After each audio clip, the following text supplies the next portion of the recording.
마이세 그리스도의 좌담 기록.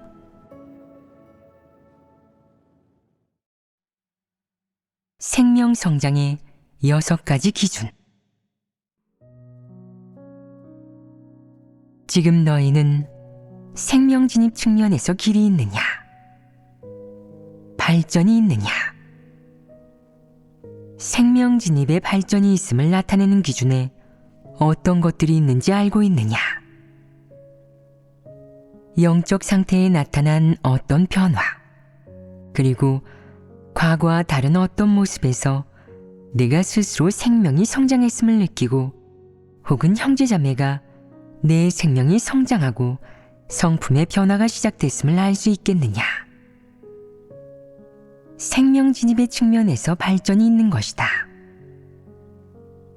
사람의 영적 상태로 볼 때 사람은 하나님을 믿는 일에 대해 더 이상 막연함을 느끼지 않고 방황하지 않으며 실행할 길이 있다고 느낀다.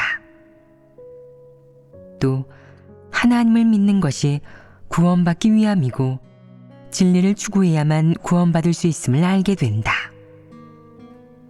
이 길을 또렷이 볼 수 있고 또 이 길을 갈 수 있으면 우선적으로 사람의 마음에 편안함과 위안이 찾아온다.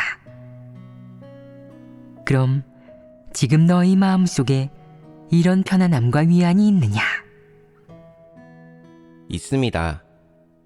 어떤 사람과 일, 사물이 닥쳤을 때 그 속에서 하나님의 뜻을 알게 되면 그런 환경이 모두 자신의 부족함을 겨냥해 하나님께서 배치하신 것이며 모두 자신에게 필요한 것임을 알게 됩니다. 그때 마음이 편안합니다.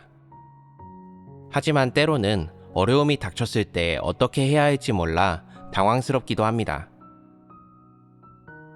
평소에 너희에게 어려움이 닥쳤을 때 어떤 내적 상태인지와 관계없이 우선적으로 넓은 측면에서 보면 너희는 마음속으로 자신이 하나님을 믿는 이 길을 선택한 것이 옳고 당연한 것이라고 생각하느냐? 이 길이 인생의 바른 길이라고 확실히 믿고 계속 이 길을 걸어가겠다는 결심과 의지가 있으며 딴 마음을 품지 않을 것이라는 그런 내적 상태가 있느냐? 그것은 한 가지 측면의 변화이며 생명이 성장했음을 보여주는 첫 번째 기준이다. 또 다른 측면에서 너희는 많은 일에 대해, 예를 들면 사람이나 세상, 이 사회, 인생의 길, 인생의 목표와 방향, 사람이 생존하는 의미와 가치에 대해 사상과 관점상의 변화가 생겼느냐? 사람이 자주 설교를 들으면서 본분이행이나 행동, 생각에는 약간의 변화가 생겼지만 사람과 일, 인생 목표와 방향에 대한 관점에 정말로 변화가 있느냐? 만일 이 측면에 변화가 있다면 그것은 생명 진입과 관련된 것이다. 내가 얼마나 변화했느냐가 내게 생명 진입이 얼마나 있느냐를 증명한다. 지금 많은 이들이 이 측면에 대해 흐리멍덩하고 사람과 일을 바라볼 줄 모르며 자신에게 닥친 일과 환경을 체험할 줄도 모른다. 하나님을 믿지 않을 때와 비교하면 표면적으로는 정확하고 진리에 부합하는 관점을 어느 정도 받아들인 것처럼 보이지만 일이 닥쳤을 때 적용하지 못하고 자신을 비춰보지도 못한다. 이것이 진실로 변화된 것이겠느냐? 이런 것은 모두 참된 변화가 아니다. 사람이 생명 진입 측면에서 발전이 있는지 보는 기준이 이제 몇 가지냐? 이것은 우선 이상 측면에서의 진리, 이론 측면의 2가지 기준이다. 실행의 측면에서도 사람의 생명 진입에 발전이 있는지 가늠할 수 있는 몇 가지 기준이 있다. 우선 가장 초보적이고도 기본적인 기준은 내가 매일 무엇으로 바삐 보내든 어떤 본분을 이행하든 내 마음이 얼마나 오랫동안 하나님 앞에서 평온함을 찾을 수 있고 또 하나님 앞에서 살 수 있느냐 하는 것이다. 이 비중이 얼마나 되느냐가 중요한 관건이다. 내가 하루 중 거의 대부분의 시간을 사무적인 일 때문에 바쁘게 보내고 자기 생활을 위해 고생하느라 하나님 말씀을 읽고 하나님께 기도할 시간을 낼 수 없으며 진리 묵상에 마음을 들이지 않는다면 너와 하나님의 관계는 비정상적이다. 다시 말해 너는 마음속에 하나님의 자리가 없고 하나님을 믿는 일을 중요하게 여기지 않는 것이다. 마음이 항상 이런 내적 상태로 산다면 하나님에게서 점점 멀어지고 하나님에 대한 믿음도 점점 작아지며 작은 일만 닥쳐도 소극적이고 연약해진다. 그러면 사람의 내적 상태가 점점 비정상적으로 변하게 된다. 다시 말해 내가 하나님을 믿는 상태 속에 있는지, 하나님을 믿는 사람이 가져야 하는 정상적인 내적 상태 속에 있는지, 내가 이런 정상적인 내적 상태로 사는 시간이 얼마나 되는지, 매일 육적인 삶의 많은 일들이 내 마음을 차지하는 시간 외에 내가 얼마나 오랫동안 하나님 앞에 나아갈 수 있는지, 이것이 바로 실행 측면의 첫 번째 기준이다. 어떤 이들은 하루의 육적인 삶을 영위하는 것 외에 하나님 말씀을 읽거나 진리를 교제하는 시간이 거의 없고 대부분의 시간을 바깥 일에 쏟으며 육적인 즐김을 위해 산다. 이것은 패괴의 성품 속에서 사는 것이 아니겠느냐. 사람이 항상 패괴의 성품 속에서 살면 하나님에 대한 반항심과 패역이 점점 더 많아지게 되고 그러면 하나님과의 관계는 비정상적이 된다. 이것은 사람과 하나님 사이에 아무 관계도 없는 것과 같다. 그러므로 하나님과의 정상적인 관계를 유지하고 수호하는 것이 중요하지 않겠느냐? 중요합니다. 얼마나 중요하겠느냐? 어째서 중요하겠느냐? 본분을 이행하는 동안 마음속에 하나님의 자리가 없다면 그것은 자기 마음대로 하는 것으로 진리를 실행하고 있는 것이 전혀 아닙니다. 그러면 생명 진입이 없습니다. 아마 너희는 도리상으로 이 의미를 이해하겠지만 실제적인 측면에서는 분명하게 말하지 못할 것이다. 다시 말해 이 측면의 진리에 대해서는 대부분의 사람들이 아직 분명하고 명백하게 이해하지 못하고 그저 감성적인 인식만 조금 있을 뿐이다. 그렇지 않으냐? 그러면 너희에게 묻겠다. 하나님을 믿는 사람이 말하거나 행동하고 처신하고 본분을 이행하는 것이 항상 하나님을 믿는 것이나 하나님과 무관하다면 그가 하는 그 모든 것이 진리와 관계가 있겠느냐? 그가 하는 모든 것은 누구를 위한 것이겠느냐? 어떤 기반 위에 있는 것이겠느냐? 그가 하는 모든 것의 출발점, 동기, 목표, 원칙은 어디에서 비롯되는 것이겠느냐? 사람이 하나님과 정상적인 관계를 맺지 못하고 무슨 일을 하든 하나님과 무관하다면 그 사람은 무엇에 따라 일하는 것이겠느냐? 그 행동의 근원은 무엇이겠느냐? 사탄의 철학에 따라 일하고 있음이 분명하다. 사람이 일하거나 본분을 이행할 때 그가 행하는 것과 살아내는 것이 모두 하나님과 무관하다는 것은 진리와 무관하다는 뜻이기도 하다. 그러면 사람이 날마다 바쁘게 사는 것은 무엇에 따라 일하는 것이겠느냐? 사탄의 독소, 사탄의 패괴 성품에 따라 일하고 본분을 이행하고 생활하고 처신하는 것이다. 이것이 사람의 생명 진입에 발전이 있는지를 가늠하는 세 번째 기준이다. 간략하게 말하자면 사람과 하나님 사이에 정상적인 관계가 있느냐 하는 것이다.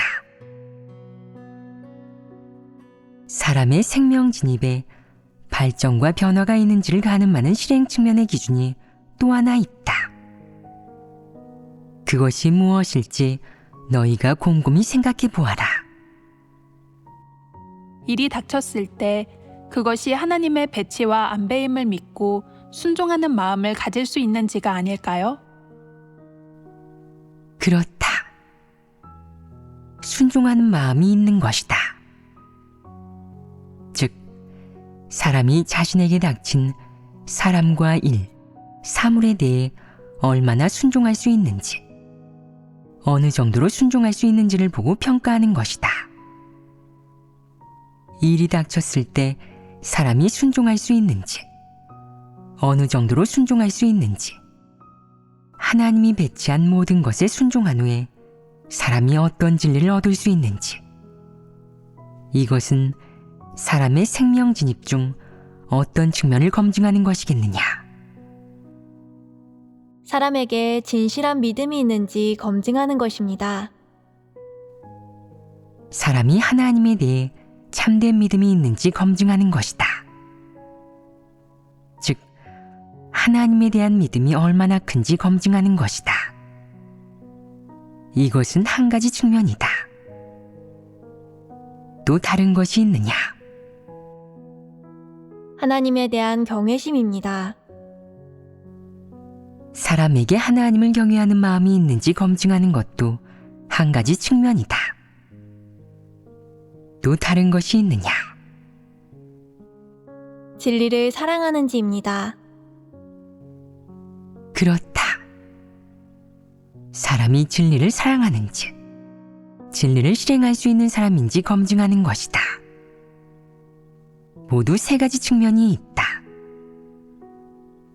순종할 수 있는지는 내가 일의 측면에서 어떤 태도를 보이는지, 즉 반발하는지 받아들이는지로 판단한다.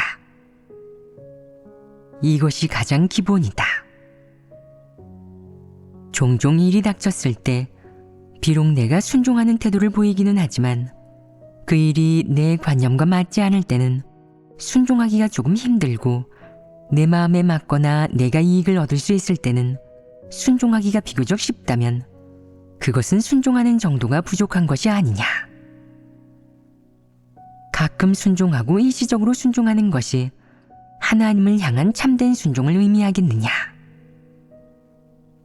하나님에게서 비롯된 것이나 하나님이 안배한 것에 대해 어떤 일은 받아들일 수 있지만 어떤 것은 받아들일 수 없다면 이것은 문제가 된다.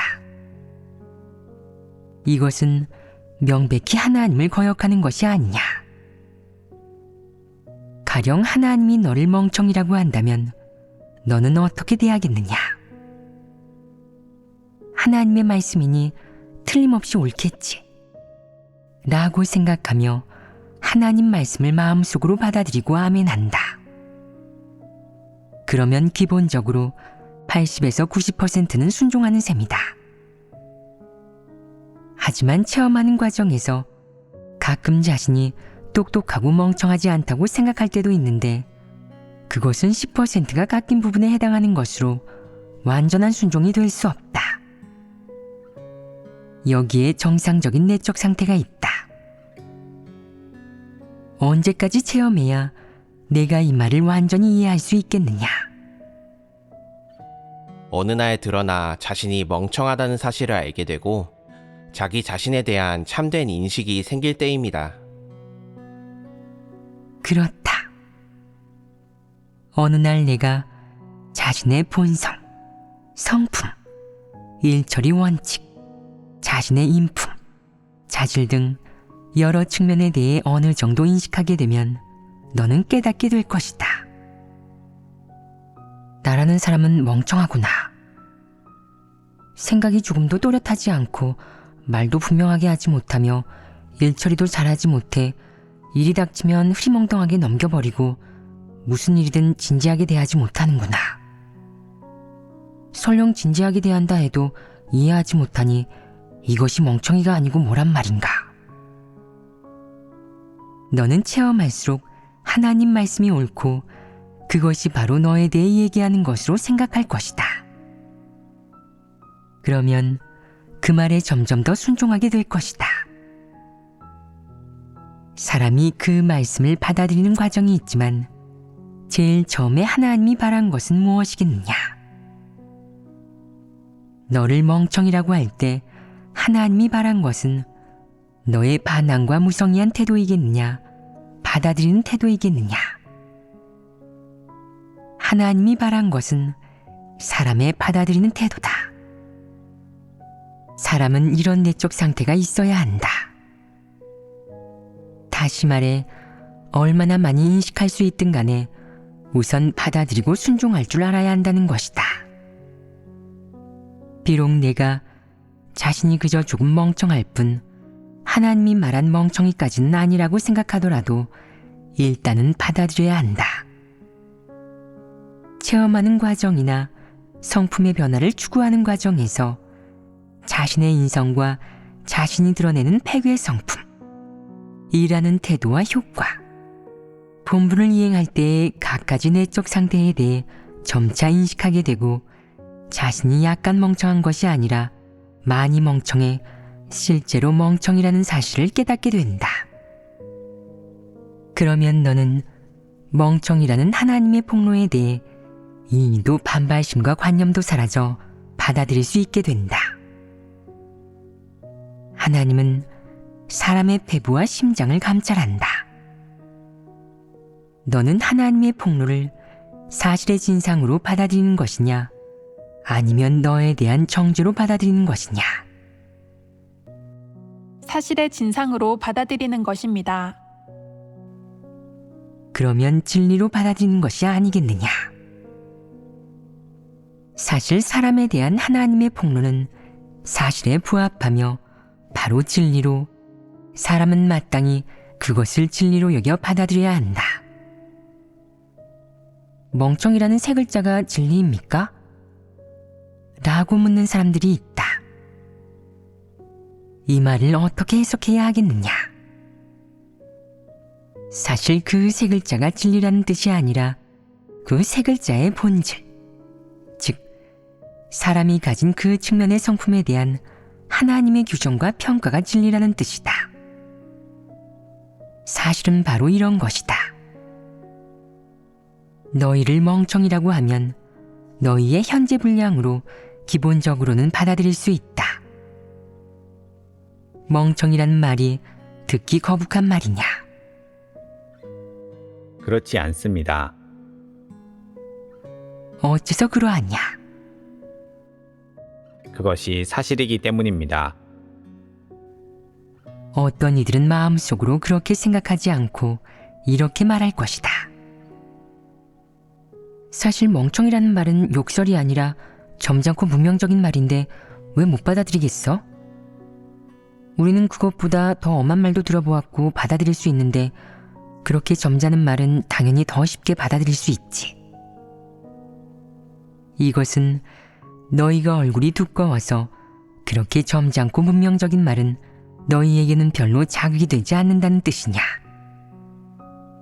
그런 것이냐? 사실 그렇지 않다. 점잖은 말이든 엄한 말이든 너 스스로 그런 사람이 아니라고 생각하고 너를 평가하는 말이 옳은지 그른지 너의 본질인지 아닌지 알지 못한다면 설령 듣기 좋고 점잖은 말이라도 너는 받아들이지 못할 것이다. 이것은 사람이 진리를 받아들일 수 있느냐의 문제, 자신의 본성 본질에 대해 참된 인식을 가지고 있느냐의 문제에 관련된 것이다. 너희가 더 엄한 말을 들어보았고 더 엄한 말을 받아들이고 참고 넘겼기 때문에 멍청이라는 심하지 않은 말이 너희에게는 아무렇지도 않다는 것으로 사실 자기 자신과 진정으로 대조해보지 않은 것이다. 이것은 참으로 순종하거나 받아들이는 태도가 아니다. 만약 내가 그 말을 진리로 받아들여 자신을 비춰본다면 너 자신에 대한 인식이 더 깊어질 것이다. 하나님이 너를 멍청이라고 한 것은 내가 그 표현이나 단어, 정의를 받아들이라는 것이 아니라 내가 그 속에 담긴 진리를 이해하라는 것이다. 그러면 하나님이 한 사람을 멍청이라고 말할 때 그 속에 담긴 진리는 무엇이겠느냐? 멍청이라는 말의 표면적인 뜻은 모두 이해하겠지만 멍청이의 태도와 성품이 무엇이고 사람이 어떤 일을 할 때 멍청하고 어떤 일을 할 때 멍청하지 않은지, 하나님이 어째서 이렇게 사람을 폭로하는지, 멍청이가 하나님 앞에 나아갈 수 있는지, 멍청이가 원칙에 따라 일할 수 있는지, 무엇이 옳고 무엇이 그른지 알 수 있는지, 하나님이 무엇을 좋아하고 무엇을 혐오하는지 구분할 수 있는지, 이런 것들에 대해 사람은 대부분의 상황에서 모호하고 흐리멍덩하고 또렷하지 않으며 어떤 일도 분명히 알지 못한다. 예를 들면 이 일을 이렇게 하면 규례를 지키는 것인지 진리를 실행하는 것인지 대부분의 상황에서 알지 못하고 명확하게 말하지 못하며 이 일이 하나님이 좋아하는 일인지 혐오하는 일인지도 알지 못하고 구분하지 못한다.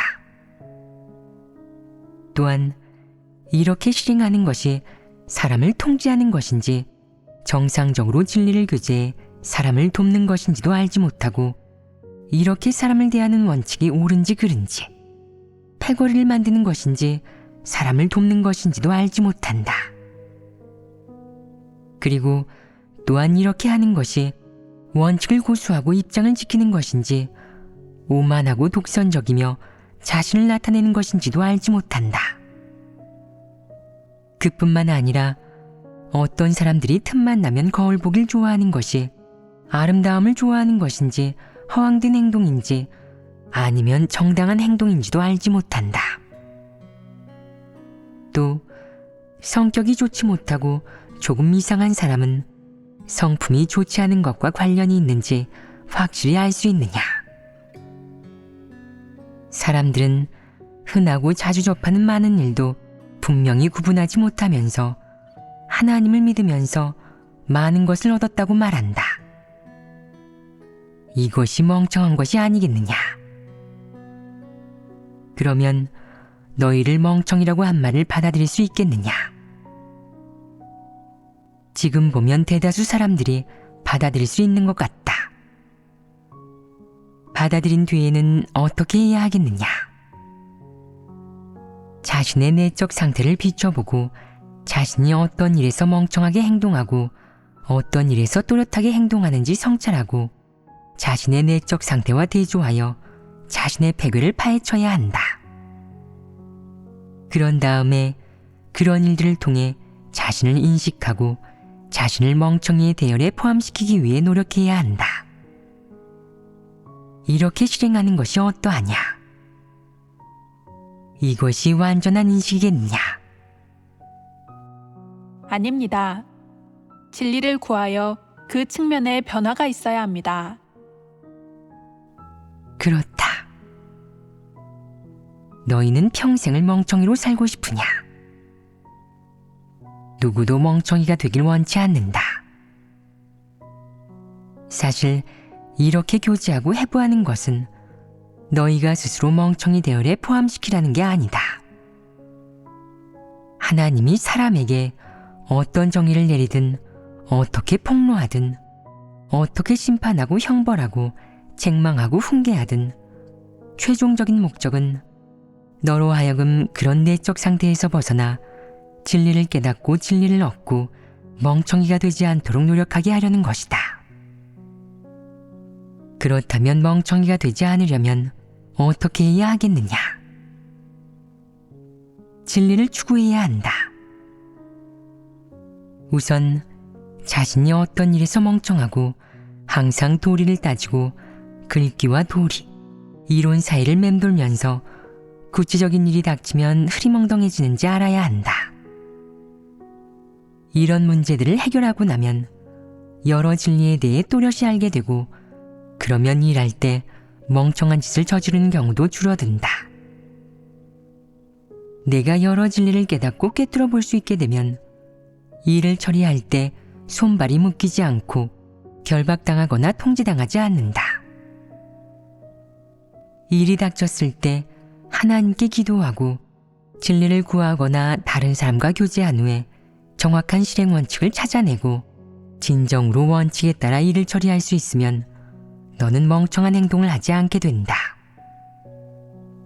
내가 어떤 일을 꿰뚫어보고 진리를 정확히 실행할 수 있다면 그런 일에서 멍청한 행동을 하지 않게 된다. 사람이 진리를 깨닫기만 하면 마음속이 저절로 환해진다.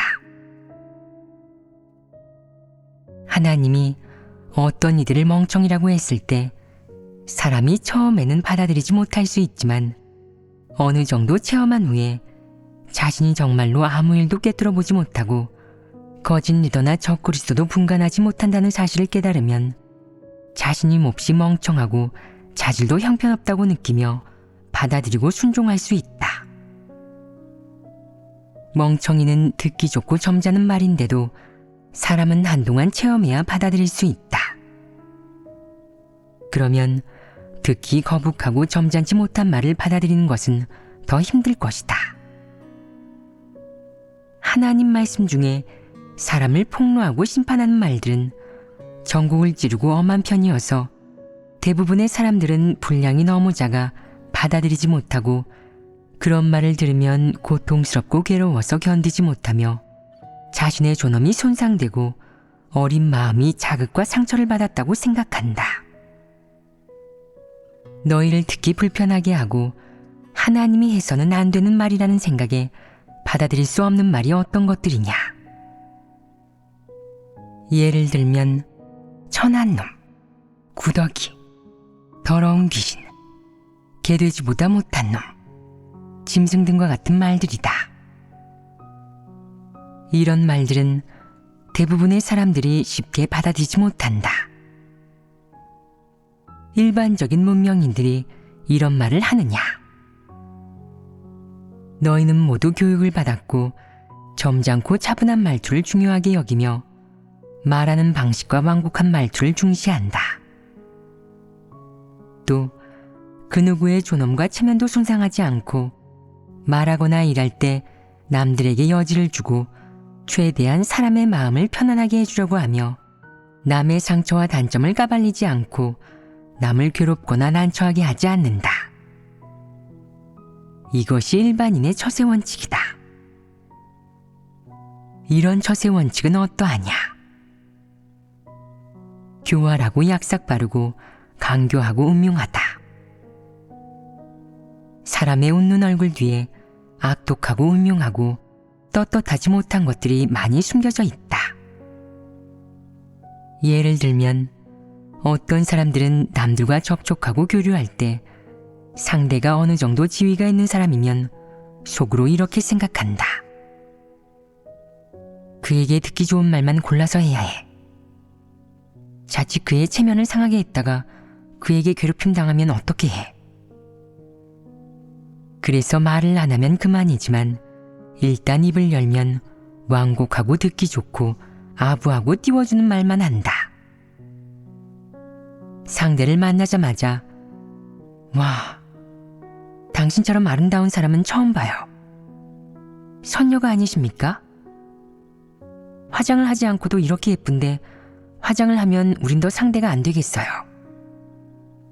게다가 이 몸매 좀 봐요. 멀리 보도 예쁘겠어요. 이렇게 예쁘고 근사한 옷은 당신 같은 사람들을 위해 특별히 디자인된 거예요. 라고 듣기 좋은 말을 늘어놓는다. 누가 들어도 기분이 좋아지는 말이지만 사실 그가 마음속으로도 그렇게 생각하고 있겠느냐? 그러면 그는 마음속으로 어떻게 생각하겠느냐? 틀림없이 속셈과 동기가 따로 있을 것인데 그것은 떳떳하지 않을 것이며 어쩌면 아주 음흉하고 사악하고 비열할 수도 있을 것이다. 그러면 사람을 역겹게 한다. 상대와 헤어진 뒤 다른 사람에게는 그 사람의 험담을 늘어놓는데 온갖 듣기 거북하고 분풀이하는 말만 골라서 한다. 그의 말 속에 공격성과 악독함이 담겨 있다. 조금 전에 아부하는 말을 하고 난 뒤에 속마음이 답답하고 내키지 않았기 때문에 뒤에서 그를 깎아내리고 모욕함으로써 마음의 평형을 찾은 것이다. 이런 사람들은 마음이 어둡고 이기적이며 비열하다. 이런 처세 방식은 역겹고 혐오스럽다. 이런 사람은 어떤 사람이냐? 바로 간사한 사람이다. 이방인 중에 이런 사람이 아주 많고 하나님 집에도 이런 사람들이 있다. 그들이 듣기 좋은 말을 할 때 떳떳하지 못한 비열한 속셈과 동기를 품고 있다. 그들은 목적을 달성하기 위해서라면 무슨 말이든 다 한다. 사실과 조금도 맞지 않는 말을 하고 과장된 말도 할 수 있다. 그들이 듣기 좋은 말을 할 때는 언제나 다른 속셈과 목적이 있는 것이고, 듣기 거북한 말을 할 때는 분풀이 하는 말만 골라 하고 아무리 악독한 말도 다 짓거릴 수 있다. 그런 사람은 어떠하냐? 겉으로 드러난 위선적이고 교활하고 간사한 성품 외에 그의 본성은 대체 무엇이냐? 바로 악독한 것이다. 너무도 악독하다. 그가 누군가를 칭찬할 때 상대가 그에게 칭찬해달라고 했느냐? 그는 왜 칭찬하는 것이냐? 자기 목적이 있기 때문입니다. 그렇다. 그는 개인적인 속셈과 목적을 위해 사람을 놀리고 수단과 목적을 가리지 않으며 아무리 낯간지러운 말도 다 할 수 있다. 이것이 악독함이 아니냐? 그런 다음 자기 마음의 불균형을 해소하기 위해 뒤에서 사람을 공격하고 욕하고 모욕하며 온갖 험한 말로 분풀이를 한다. 이것이 악독함이 아니냐? 너무 악독하다. 이 일을 통해 사람의 본성을 알 수 있다. 그가 남들 앞과 뒤에서 하는 행동에 진심과 본심은 조금도 없고 진리와 인성에 부합하는 것이 하나도 없다. 순전히 악하고 독한 것뿐이다. 해괴된 인류의 말 속에 온갖 독소가 들어있지 않느냐? 그러므로 사람의 말을 믿을 수가 있겠느냐? 사람의 말을 신뢰할 수 있겠느냐? 사람은 너무도 믿을 수 없고 신뢰할 수 없다. 그 이유가 무엇이겠느냐? 사람이 살면서 말하고 행동할 때 일거수일투족과 모든 생각과 마음 하나하나에서 드러내는 것들이 온통 사탄의 성품으로 사탄의 본성 본질을 오롯이 보여주기 때문이다. 사람들은 왜 하나님을 믿으면서도 하나님 말씀이 진리임을 믿지 못하느냐? 사람이 눈이 멀어 진리가 무엇인지 알지 못하고 하나님에 대해 전혀 모르기 때문이다. 하나님 말씀을 읽고 그 말씀이 진리임을 인정할 수는 있지만 하나님이 말하는 구더기, 천한 놈, 마귀, 짐승 같은 말들에 대해서는 관념과 거부감을 갖고 심지어 전혀 받아들이지 못하는 사람들이 많다. 이것은 사람이 자신의 본성을 알지 못하기 때문이다. 사람은 사람의 본성 본질에 대해 어떻게 생각하고 있느냐? 자신에게 사탄의 성품이 있다는 것은 인정하지만 좋은 면도 있다고 생각하고 자신이 바로 살아있는 사탄임을 진정으로 알지 못합니다.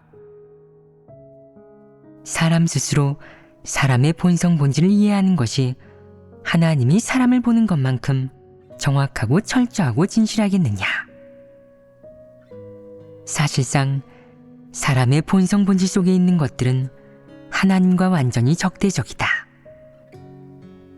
하나님은 사람의 본질, 사람의 본성을 본다.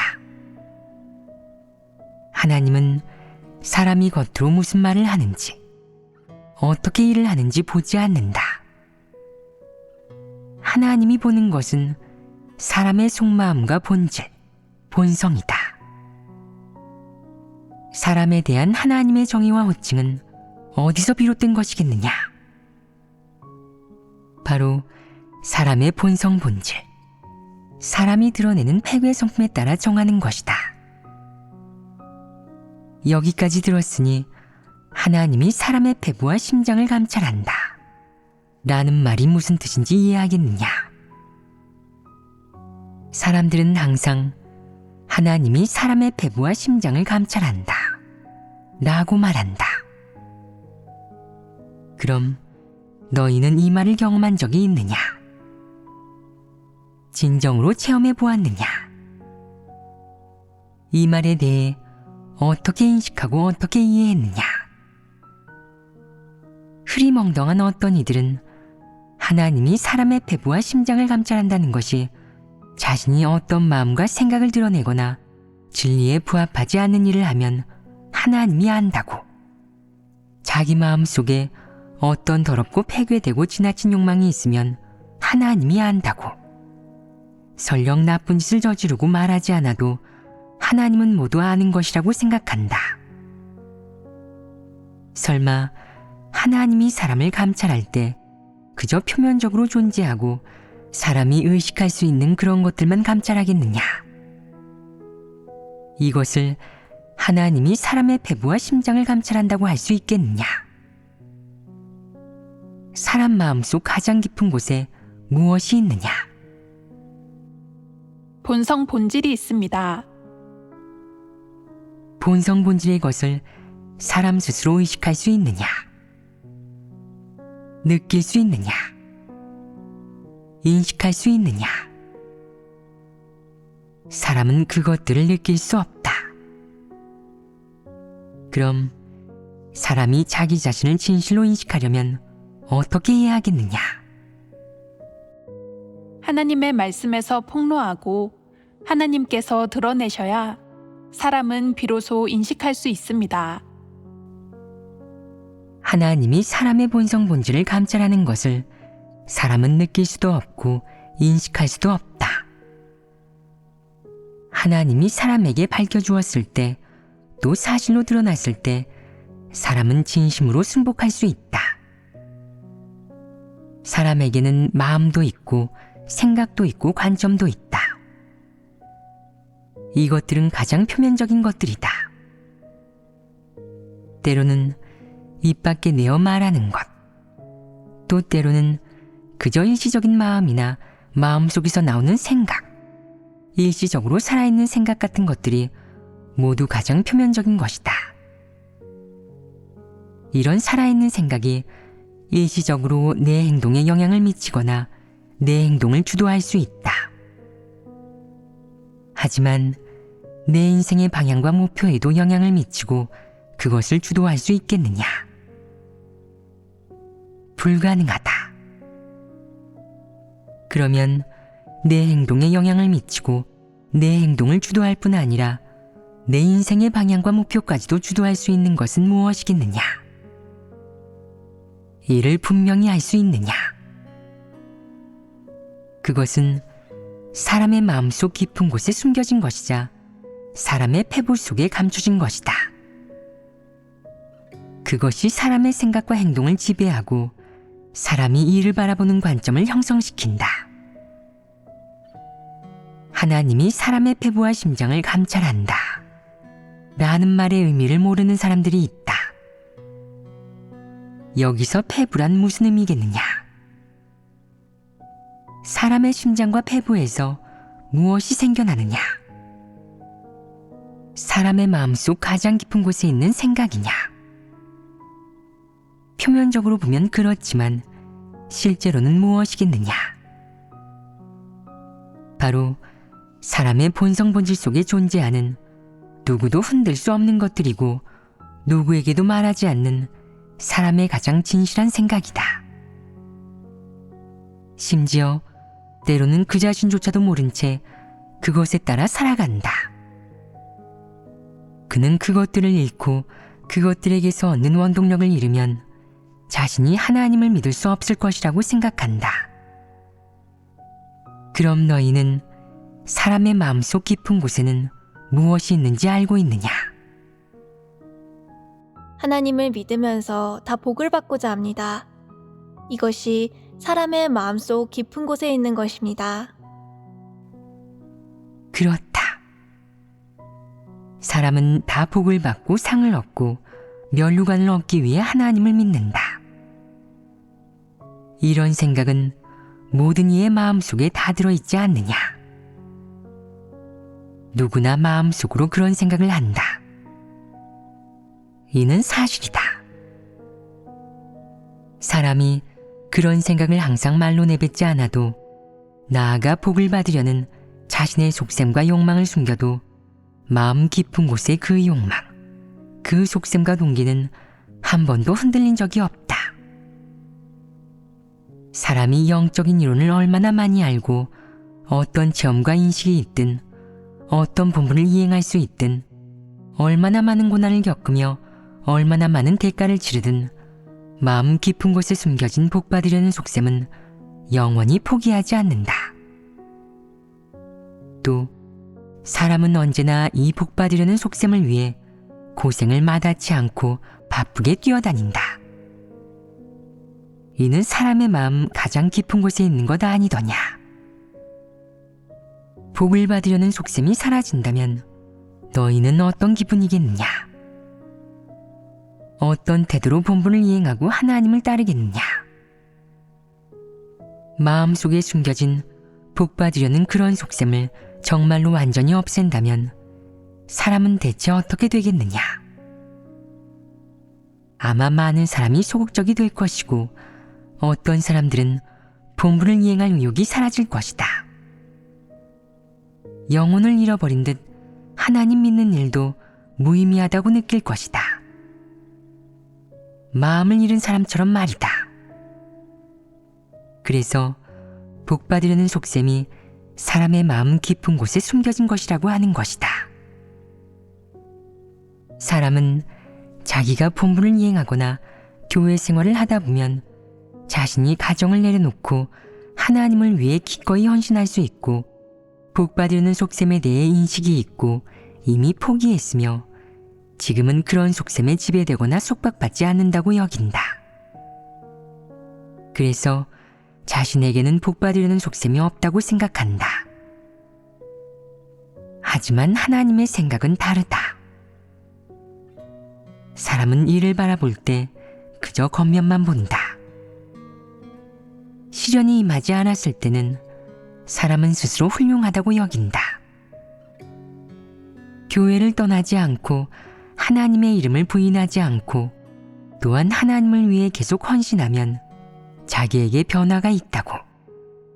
더는 열성과 일시적인 감정에 의해 본분을 이행하는 것이 아니라 진리를 추구할 수 있고 본분 이행 과정에서 끊임없이 진리를 구하고 진리를 실행해 폐교의 성품이 정결게 되고 실제 변화가 조금 있다고 생각한다.